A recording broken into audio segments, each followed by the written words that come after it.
Дирекцијата за аграрни плаштанија објави публична покана за подавање на зајавленија за упражнјавање на право на стимули в животновъдството за крави за одглеждање на телета за угојавање. Зајавленијата треба да бидат подадени до 29 јули вклучително чрез платформата e-аграр, тоест портала e-подстицаи. Правото на стимули имат юридички лица, предприемачи и физички лица, собственици на трговско семејно агростопанство, кои исполняват условијата предвидени в закона и са подновили регистрацијата на стопанството си за текуштата година.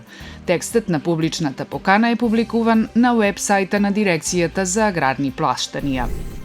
Од 22 јули ще биде пуснат в експлоатација цифров асистент, предназначен за информирање на гражданите во областта на социјалната закрила.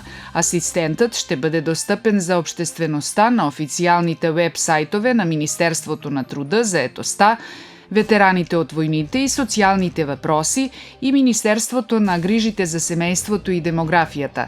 Целта е гражданите брзо и ефикасно да получат информација за условијата, неопходимата документација и реда за упражнјавање на правото на финансова социјална помошт, детски надбавки, надбавки и увеличени надбавки за помошт и грижи за друго лице и целева финансова помошт.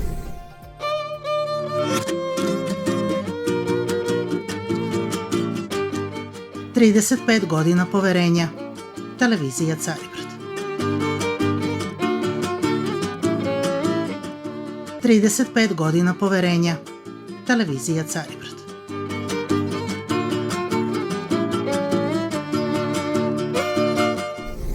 През изминалата седмица на територијата на окрга са станали 12 пътно-транспортни происшествија, в които са причинени материјални штети, соопштиха од полицејското управление в Пирот.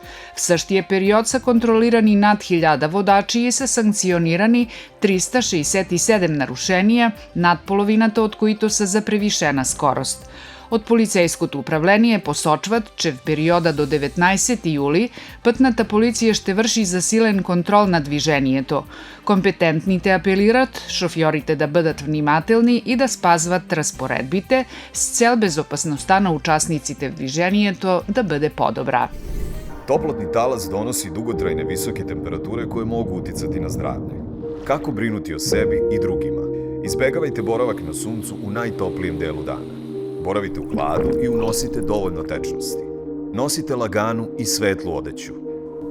Редовно проветравајте простории у домаќинству. Не остављајте децу и животињу у паркирано возило. Брините о старијима из вашег окружења. Пратите временску прогнозу и упозорења надлежних служби. Бринимо едни о другима. Одговорност почиње од нас. Црвени крст, Србија.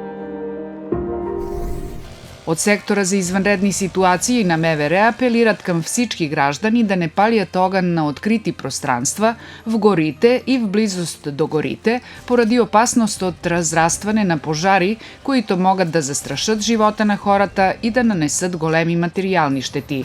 Распоредбите на закона за противопожарна заштита забрањават изгарјането на трева, ниска растителност и остатъци од билкови култури, а за неспазването на тези распоредби е предвидена глоба од 300.000 до 1 милион динара за юридически лица и од 10.000 до 50.000 динара за физички лица.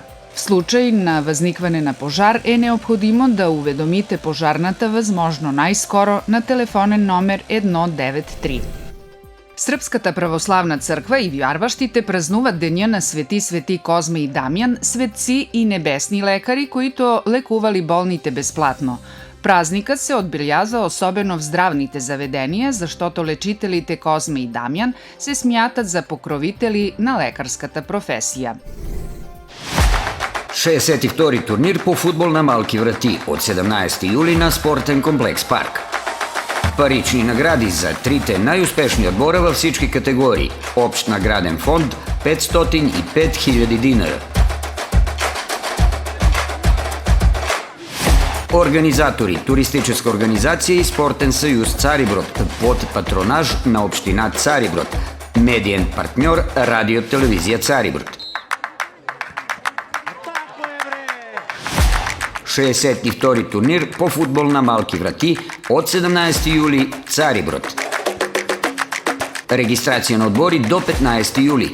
Телефони за контакт 010 361 124, 065 95 85 705 и 063 435 174.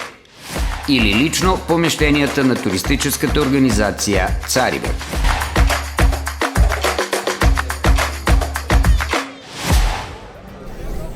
През изминалиот викенд се проведе состезанието по риболов в рамките на Српска лига Исток, в което участва и одборот на спортен риболовен клуб Карп в состав Милован Стојанов, Синиша Станковиć, Саша Арсенов и Димитар Димитриев.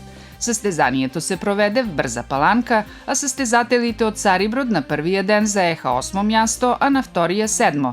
Остават още 2 состезателни дни в состезанието од лигата, които ще се проведат през октомври на јазовира Бован. Спонзор временске прогнозе. Green Center. Најмодернија технологија хемискog чишćenja svih vrsta odeće, pranje tepiha, bojenje odeće. Закажите ваше преузимање одмах. Green Center, телефон 069 14 14 666.